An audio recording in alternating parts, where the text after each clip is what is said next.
అనంతపురం జిల్లా కేంద్రంలోని నంబూరి వైన్ షాప్కు నిప్పు పెట్టిన కేసులో మరో 3 నిందితులను పోలీసులు అరెస్టు చేశారు.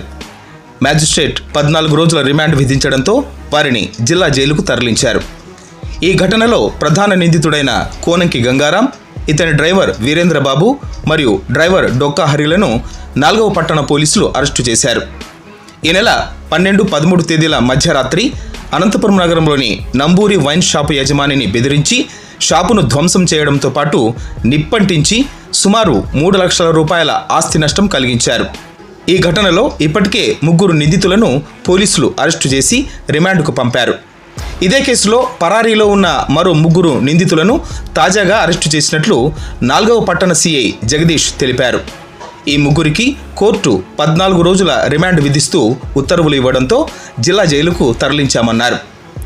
ప్రస్తుతం అరెస్ట్ అయిన నిందితుల్లో అనంతపురం శ్రీనగర్ కాలనీకి చెందిన కోనంకి గంగారాం డ్రైవర్ అయిన వీరేంద్రబాబు, రుద్రంపేటకు చెందిన డొక్కా హరీలు ఉన్నారు.